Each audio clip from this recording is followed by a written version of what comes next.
Riducono i contagi nelle terapie intensive e cala la pressione. Nei prossimi giorni, annuncia Zaia, si definirà la scaletta delle riaperture anche degli ospedali e del ritorno alla normalità in quelli Covid. La lotta al virus passa anche attraverso i test sierologici. Al via quelli che Università di Padova e Verona effettueranno su un campione di veneti per individuare chi ha prodotto gli anticorpi ed è diventato immune. Per l'emergenza alimentare il governo ha stanziato per Padova 1.100.000 euro e il comune ha già risposto alle richieste di quasi 2.000 famiglie, consegnando buoni spesi per 30.000 euro. Accordo nazionale tra Poste e Arma dei Carabinieri per tutta la durata dell'emergenza. Gli over 75 in difficoltà potranno richiedere la consegna a domicilio della pensione, a portargliela saranno i militari. Dimesso dall'ospedale di Jesolo il sindaco di San Donà di Piava, Andrea Cereser, risultato negativo al test del Covid-19, dovrà comunque stare a riposo per un mese per una polmonite. Il dramma della bimba di 2 anni annegata nel Brentella a Crocetta del Montello, aperta dalla procura un'inchiesta per omicidio colposo, parla il vicino che si è gettato in acqua per tentare di salvarla. Domani l'anniversario del bombardamento del Venerdì Santo che devastò la città di Treviso per la prima volta, i rintocchi della torre civica in una piazza deserta, la commemorazione in onda su Antenna 3.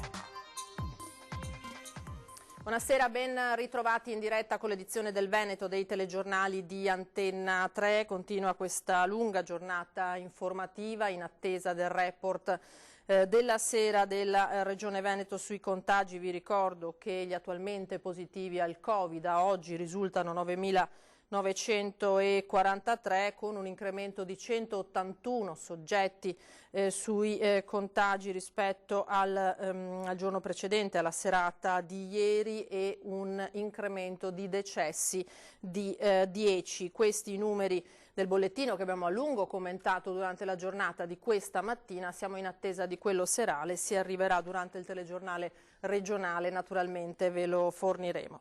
Intanto oggi c'è stata la consueta conferenza stampa del presidente del Veneto Zaia, che ha parlato del dopo emergenza sia per quanto riguarda l'attività degli ospedali sia dal punto di vista economico. Questa è la settimana definitiva per i veneti. Da un lato siamo felici perché il lavoro fatto dai cittadini pesa sui dati, ma anche preoccupati perché non sappiamo cosa succederà con le aperture. Ha esordito così il presidente Zaia nel quotidiano Punto Stampa. I prossimi giorni saranno determinanti per capire qual è la strada da percorrere e si pensa ai prossimi passi che in Veneto passano attraverso una data ormai alle porte, quella del 15, quando scadrà il piano delle restrizioni dell'attività sanitaria. Noi stiamo ripensando a una riscrittura di quell'ordinanza e vi dico che io ho anche la speranza di pensare anche se ci riuscissimo quasi anche di revocarla. Sarà necessario valutare i carichi di lavoro degli ospedali, ha spiegato il Presidente, che questa mattina ha affrontato il tema in videoconferenza con i direttori generali. Ho detto ai direttori generali, in particolar modo al dottor Scibetta e al dottor Simoni, di farci pervenire per oggi un'idea di inizio di ripartenza di 2 ospedali principali che sono lo Schiavonia e Sant'Orso. 2 ospedali attualmente con pazienti Covid, ancora strategici, ma in un'ottica di fine emergenza, ha spiegato Zaia, dovrà riprendere l'attività ordinaria dei nosocomi e in quest'ottica di lento ritorno alla normalità trovano posto i letti di terapia intensiva con oltre 1 migliaio di macchinari complessivamente allestiti per affrontare l'emergenza. Verranno disallestiti solo quelli che tecnicamente sono ingombranti. Noi abbiamo dovuto allestire le terapie intensive nelle sale operatorie, cioè dove prima operavano, oggi ci sono i letti agganciati, quindi quelli dobbiamo sgomberare tutti perché non possiamo fare una camerata su una sala operatoria, ma tutto quello che possiamo lasciare pronto all'uso, che sia coronavirus futuro o che sia utilizzo ospedaliero, lo lasciamo. Piano di ripresa sanitaria che non dimentica i medici in pensione richiamati in queste settimane, un patrimonio che il Veneto vorrebbe mantenere anche dopo l'emergenza. C'è una dotazione di personale che assolutamente noi vorremmo tenere. Sul fronte dei medici a noi non bastano mai, che sia chiaro. E non voglio sentir dire da nessuno che la Regione non li ha assunti. Non ci sono. Ma negli ospedali si continua a combattere contro il Covid-19. Parallelamente la lotta al virus passa anche attraverso i test seriologici condotti dalle Università di Padova e Verona su un campione rappresentativo di 2-3 mila casi per verificare la presenza di anticorpi. Posso annunciare che è iniziato. Accanto alla ripresa dell'attività sanitaria c'è quella economica. Zaia si è detto pronto a lavorare questa settimana con il governo per discutere del nuovo DPCM. Per quanto riguarda le riaperture, il governatore veneto spiega di immaginare una fase di transizione. Noi abbiamo già un'idea di come aprire e anche magari qualche azienda in maniera molto sperimentale per analizzare anche altri aspetti. Ci sono molti imprenditori che si sono anche proposti di essere cavia nella riapertura. E per i negozi? Dobbiamo vedere come va questa settimana e alla volta di venerdì io vi dico già quali saranno le scelte, nel senso che bisognerà vedere i dati. Per questa settimana può riportarsi nell'oblio o andare verso uno svuotamento. Non possiamo abbassare la guardia perché la situazione potrebbe cambiare da un giorno all'altro. Ecco che l'appello rimane sempre lo stesso: stare a casa ed evitare assembramenti, anche e soprattutto durante Pasqua e Pasquetta. Farò una proposta di fissare un giorno di Pasqua e Pasquetta un po' più avanti e lo celebreremo tutti, facciamo così. Insomma, facciamo indifferita. Propongo la Pasqua e la Pasquetta indifferita come festeggiamento. Attenzione, non come rito religioso, sto parlando come pranzi e scampagnate. E l'ULSS 6 Euganea intanto ha fatto il punto della situazione per quanto riguarda le case di riposo padovane. Ecco tutti i dati. La situazione oggi è che le case di riposo interessate da numeri di pazienti, di ospiti ricoverati positivi al coronavirus sono su 37. Oggi quelle interessate sono 7. Alle 4 case di riposo che già presentavano criticità se ne aggiungono altre 3, la casa di riposo Bonora di Campo San Piero, il CRA di Cittadella e la casa di riposo di Bovolenta. In totale sono 358 gli ospiti delle case di riposo padovane risultati positivi, 310 sono ancora nelle strutture di riferimento, 46 sono invece ricoverati negli ospedali del territorio. Il conto dei morti è arrivato a 52, una mortalità del 14%. Le persone che sono venute a mancare sono 52, che rappresentano circa il 14% delle persone interessate. Per me questa è una percentuale molto anche importante, tenendo conto che l'aspettativa di vita in generale degli over 80 è un po' la popolazione appunto media che abbiamo appunto in casa di riposo, viaggia a livello nazionale sul 25-30%, quindi il fatto di riuscire a tenere appunto una percentuale così bassa, sperando che rimanga appunto tale, è secondo me anche un motivo di speranza, in maniera tale anzitutto proprio nei confronti appunto dei nostri anziani. Kit rapidi, isolamento e unità di supporto, le soluzioni messe in atto dall'azienda Euganea. Se in 7 case di riposo la diffusione dei contagi ha numeri notevoli, in provincia ci sono anche altri casi con numeri più bassi. Sono 15 in tutto, ma se vado a vedere le positività ci sono un caso positivo di un ospite, 2. È chiaro che anche in questi casi è importantissimo l'intervento organizzativo che abbiamo detto prima per evitare che quest'unico caso possa diventare la diffusione all'interno dell'intera struttura. E restiamo a Padova perché sono stati riaperti con tutte le precauzioni i mercati all'aperto. Una task force al lavoro dall'alba per rispettare le norme previste dall'ordinanza regionale. Mi sembra ben organizzato?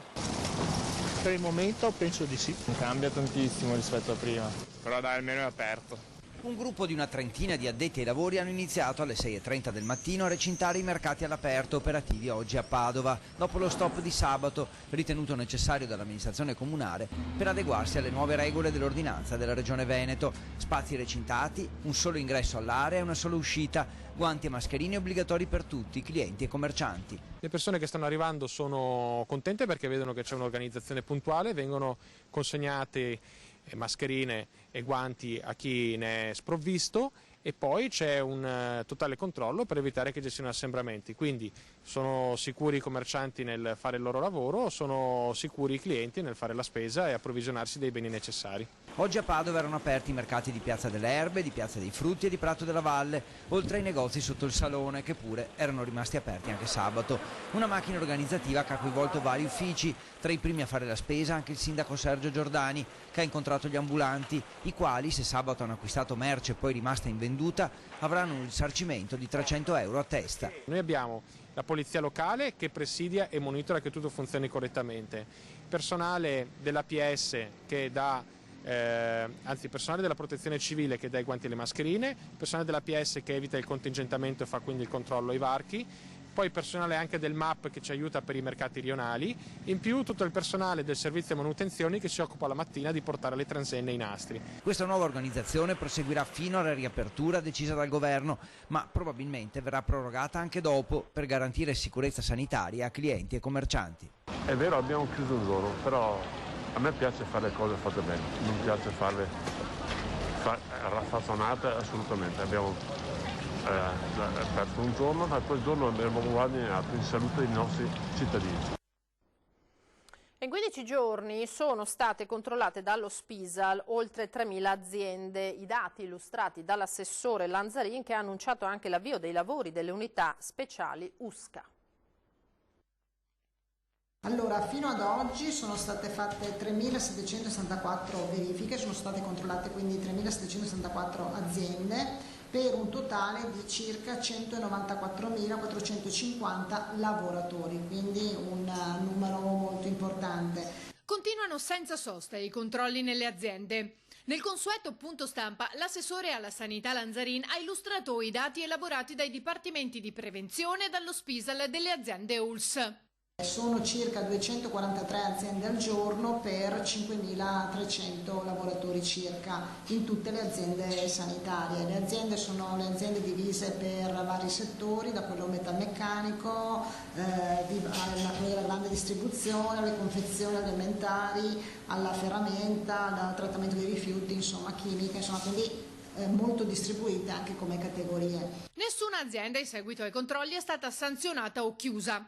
Lanzarin ha poi annunciato l'entrata in funzione delle unità speciali, le cosiddette USCA. Ed è iniziato anche perché c'è stato un protocollo che è stato varato dal Comitato Scientifico Veneto, la somministrazione a casa dei farmaci, quello per gli antimalarici, la clorochina. Agli antimalarici. Da oggi abbiamo anche, sono entrate in funzione da ieri le USCA, che sono le unità speciali che sono state costituite tramite il decreto tramite il DPCM del governo, che vanno ad affiancare quindi e a sostenere i medici di medicina generale nel controllo quindi anche a domicilio e anche nella somministrazione dei farmaci. E abbiamo inserito anche le USCA per la somministrazione dei farmaci accanto ai team che oggi ogni azienda sanitaria ha costituito per la verifica all'interno delle case di riposo, perché anche in questo caso iniziamo con la somministrazione di questi farmaci alle persone positive che ci sono all'interno delle case di riposo e che possono sostenere una cura farmacologica di questo tipo. E per l'emergenza alimentare invece il governo ha stanziato per Padova 1.100.000 euro e il comune a partire da giovedì scorso ha già risposto a 1.800 domande di famiglie che hanno fatto richiesta, già stampati e consegnati, e Padova è stata tra le prime città in Italia a farlo, buoni del valore di 20 euro per un totale di 30.000 euro, validi 15 giorni e che possono essere spesi nei negozi che hanno aderito. 23.000 pensionati invece di età pari o superiore ai 75 anni potranno richiedere, delegando al ritiro i carabinieri, la consegna della pensione a domicilio per tutta la durata dell'emergenza da Covid-19, evitando così di doversi recare negli uffici postali. È previsto da una convenzione nazionale tra Poste e Arma dei Carabinieri, spiegano l'azienda e l'Arma con una nota, per tutti i cittadini di età pari o superiore a 75 anni che percepiscono prestazioni previdenziali presso gli uffici postali, che riscuotono normalmente la pensione in contanti. Il servizio, spiegano, non potrà essere reso a coloro che abbiano già delegato altri soggetti alla riscossione, abbiano un libretto o un conto postale o che vivano con familiari o comunque questi siano dimoranti nelle vicinanze della loro abitazione, che evidentemente potrebbero provvedere da sé. Ora a Vicenza, perché intanto, ma questo un po' dappertutto, nonostante tutti gli avvertimenti, c'è sempre chi invece di restare a casa continua a girare senza un giustificato motivo e naturalmente fioccano le sanzioni. Coronavirus, ci sono quelli che hanno capito e stanno a casa e ci sono quelli che invece purtroppo vanno in giro. Evidentemente non per tutti è chiaro che trasgredire alle limitazioni imposte dal governo e sposate dalla Regione Veneto non è una furbata, ma è una mascalzonata, perché significa esporre se stessi e gli altri al pericolo del contagio, col rischio per qualcuno di morire. Bene dunque la raffica di controlli delle forze dell'ordine che danno la dimensione di quanto i vicentini siano un popolo responsabile. La maggior parte lo è, ma purtroppo c'è una minoranza che se ne infischia e allora giustamente viene stangata dalle sanzioni. Ve lo abbiamo già detto e ve lo ripetiamo, la Polizia Locale di Vicenza sta verificando persone, veicoli e negozi. Nel fine settimana sono stati sanzionati 41 cittadini, alcuni a piedi, altri in bicicletta. 7 sono stati multati perché, pensate un po', sorpresi mentre erano intenti a mangiare e a bere assembrati in un'area condominiale. Altri 2 sono stati fermati mentre andavano a cena da amici. La domenica invece le sanzioni da 400 euro hanno colpito soprattutto cittadini che passeggiavano in centro storico senza giustificato motivo. Insomma, è necessario ripassare la lezione per qualcuno che non la vuole ancora capire. State a casa. È una questione di rispetto, di civiltà, di cultura, di legge, di buon senso. C'è ancora qualcuno che esce senza giustificato motivo? Beh, in tal caso domani conteremo le nuove sanzioni. E nonostante gli avvisi e le restrizioni, in questi giorni una dozzina di ragazzi ha pensato bene di organizzare una grigliata nel giardino di casa ed è però arrivata la polizia. Domenica delle Palme, una domenica soleggiata di primavera, una domenica che nella normalità della vita prima dell'emergenza coronavirus avrebbe spinto molti a preparare una grigliata tra amici. Questo deve aver mosso una dozzina di ragazzi ad organizzare una festa incuranti delle restrizioni governative anti-Covid-19 con carne alla brace e musica ad alto volume. Diverse le segnalazioni giunte alle forze dell'ordine che denunciavano una festa nel condominio di via Trieste. Sul posto alcune pattuglie della sezione volanti, una squadra del reparto mobile e un equipaggio della Digos, i quali hanno appurato che effettivamente era in corso una grigliata tra 12 ragazzi. Questo avveniva nonostante le prescrizioni anti-assembramento in atto. Gli agenti hanno identificato tutti i presenti e li hanno sanzionati allontanando i non residenti. E c'è dunque chi ha organizzato la grigliata e chi invece ha pensato di fare una passeggiata nel cantiere del Ponte Vecchio di Bassano. A passeggio sulla Tura, passando sotto il Ponte Vecchio di Bassano. Questo video è stato registrato da un nostro telespettatore che ha notato l'anomala scena sabato sera.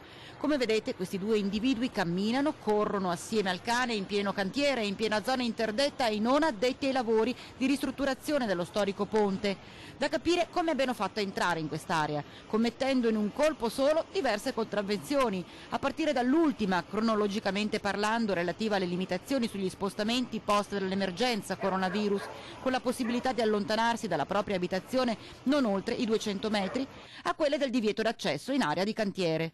Chi ha girato queste immagini ha subito avvertito le forze dell'ordine, ma la coppia se n'è andata prima che arrivassero. Il nostro telespettatore è riuscito comunque a riprendere i due mentre salivano su un furgone bianco, vedete, andandosene a forte velocità lungo via Volpato. Ora ci fermiamo per qualche istante, ma ritorneremo tra pochissimo con altre notizie.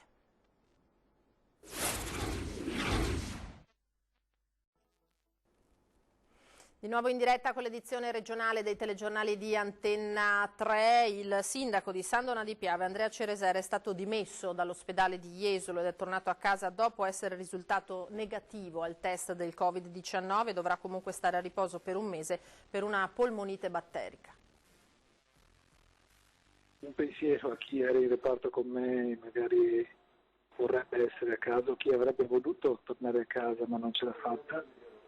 E credo che debba essere di monito. Mi piacerebbe che almeno con il pensiero tutti i cittadini provassero a sentirsi in uno di quei reparti per diventare ancora più responsabili rispetto ai comportamenti individuali. Ora che il test ha escluso il Covid-19 e che è potuto tornare a casa, il sindaco di San Donà di Piave, Andrea Cereser, dedica il primo pensiero a tutti gli ammalati e al personale sanitario impegnato in turni massacranti per combattere il virus. Venerdì pomeriggio era stato lo stesso Cereser ad annunciare tramite il suo profilo Facebook il ricovero a Jesolo a seguito di un'infezione polmonare, sintomi che avevano fatto temere il coronavirus.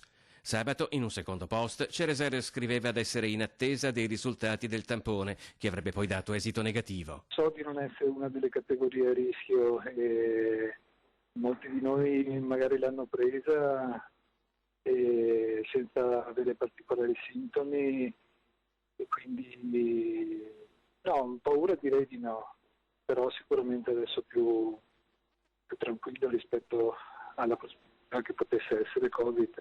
Attorno ad Andrea Cereser si era stretta in queste ore un'intera comunità, trasversale anche la solidarietà del mondo politico, dal presidente della regione Luca Zaia al presidente di Enci Veneto Mario Conte. Ad attendere il primo cittadino di San Donà di Piave c'è ora circa un mese di riposo. È una polmonite batterica e quindi che si può controllare con gli antibiotici, con il riposo, con la pazienza. Sì, su questo tranquillito, da questa coincidenza che è capitata proprio nel momento in cui la causa principale di polmonite questo tempo è da corona, per fortuna non è stato così nel mio caso.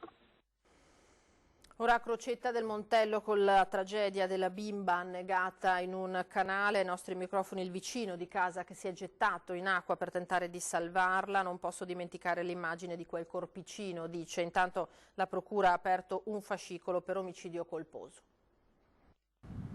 Un dramma che ha ancora molte domande senza risposta. Aleisa, 1 anno e 11 mesi, è caduta nelle acque del Brentella. Stava giocando nel giardino vicino alla sua abitazione. Un attimo e si è consumata la tragedia. Con lei sembra ci fosse la famiglia, ma la piccola avrebbe raggiunto la riva senza che nessuno se ne accorgesse. A raccontare ai nostri microfoni quei terribili momenti, il vicino che si è gettato nel canale per soccorrerla. Un ragazzo che stava percorrendo il canale, lungo il canale qua, è venuto qua di corsa, forse non si rendeva neanche conto, ha detto c'è un bambino dentro sul canale, sono corso fuori e il bambino ormai lui l'aveva visto qua, no? È andato sotto il ponte, stava andando giù, e ha chiamato per una corsa e mi sono buttato dentro. Dal punto in cui è caduta a dove è stata recuperata sono circa 300 metri. Senza esitazione il signor Paolo si è gettato in acqua. È andato dentro e basta, l'ho sollevata, l'ho buttata fuori, gliel'ho passata a sto ragazzo che era totalmente in panico, poverino, perché piangeva come una cosa. E basta, così è andata. Ho provato a fare questa rianimazione finché è arrivata il SUEM lì, però anche loro sono arrivati una quarantina di minuti, però si vedeva che non dava segni di vita. Sul posto sono arrivati subito anche i carabinieri, immediate le indagini per capire quando e perché Aleisa è sfuggita al controllo dei genitori. Il pubblico ministero ha aperto un fascicolo, per ora senza indagati, con l'accusa di omicidio colposo per omessa vigilanza. Con la voce rotta dal pianto, il signor Paolo ci dice: Mi rimane dentro l'immagine della bambina. Il paese è sotto shock ed il comune intanto si è attivato per fare tutto il possibile per la famiglia. Faremo il possibile con i nostri servizi, con i servizi sociali, con le forme di supporto che possono esserci alle persone che si trovano a dover vivere uno shock del genere.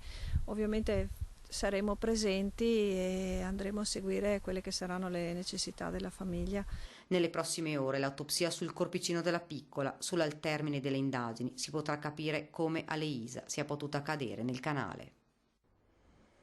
E domani saranno 76 anni dal bombardamento del Venerdì Santo che devastò la città di Treviso. Per la prima volta nella storia, in una piazza dei Signori totalmente vuota, risuoneranno i rintocchi della Marangona sulla torre civica. Per questo Antenna 3 seguirà l'intera cerimonia con collegamenti in diversi luoghi della città.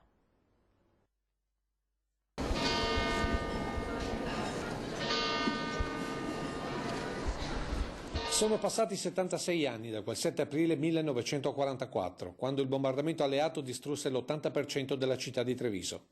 1600 vittime, oltre 100 i bambini che rimasero sotto le macerie di case e palazzi distrutti. E il 7 aprile del 2020 sarà una data che ricorderemo per un'altra guerra con altre vittime. Non il fischio delle bombe, ma le sirene delle ambulanze, non il fragore degli scoppi, ma il ronzio dei ventilatori nelle terapie intensive, non elmetti e caschi di soldati e pompieri a scavare tra le macerie per salvare qualche vita, ma camici, guanti, visori e mascherine di medici, infermieri e personale sanitario in prima linea per strappare ogni vita alla condanna del contagio.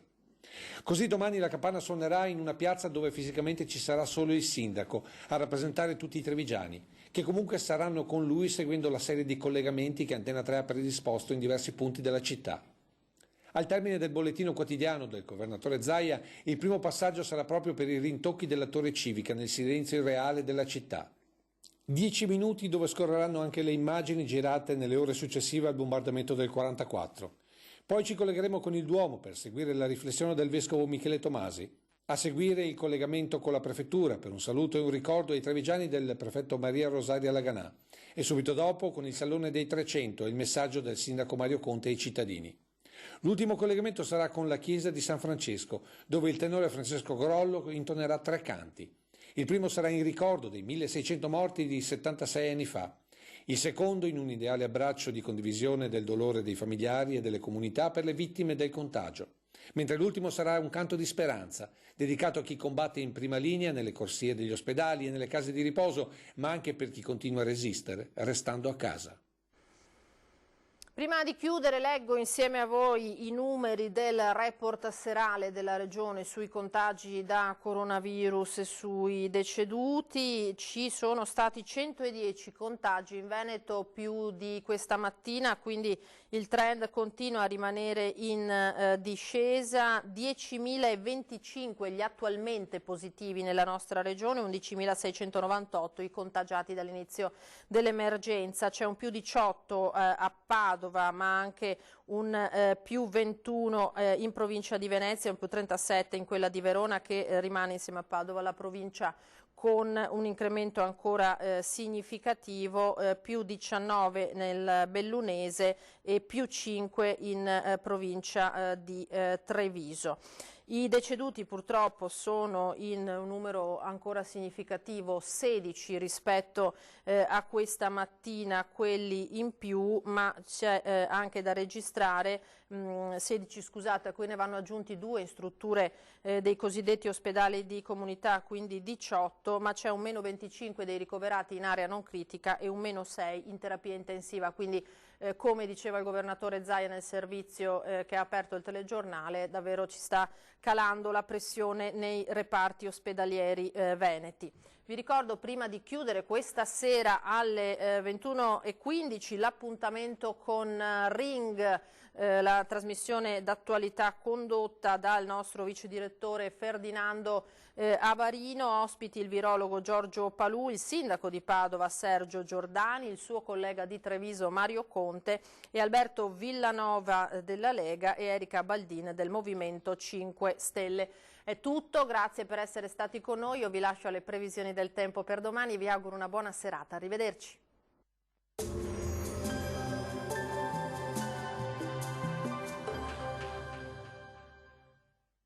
Benvenuti al Meteo. Il nostro territorio continua ad essere protetto dall'alta pressione, la quale garantirà una settimana santa all'insegna di un tempo stabile. Vediamo intanto il dettaglio di martedì 7 aprile. Sul Veneto sarà asciutto da mattina fino a sera, il tempo si manterrà ampiamente stabile e soleggiato su tutti i settori della nostra regione. Il cielo poi si presenterà sereno e sgombro da nubi. Temperature in aumento, torneranno infatti sopra la media del periodo, minime tra i 4 e i 10 gradi, valori massimi invece tra i 19 e i 21 gradi all'incirca. Stessa situazione anche sul Friuli Venezia Giulia, con sole ovunque e precipitazioni assenti, anche qui il cielo sarà terso e limpido. Temperature minime tra 7 e 12, massime tra i 19 e i 22 gradi all'incirca. Poche novità infine sul Trentino Alto Adige, anche qui infatti sarà soleggiato dappertutto e nuvolosità assente come vediamo. Temperature minime tra 6 e 8 gradi, valori massimi invece fino a 23 gradi. Dal Meteo per ora è tutto, vi auguro un buon proseguimento con Antenna 3. Arrivederci.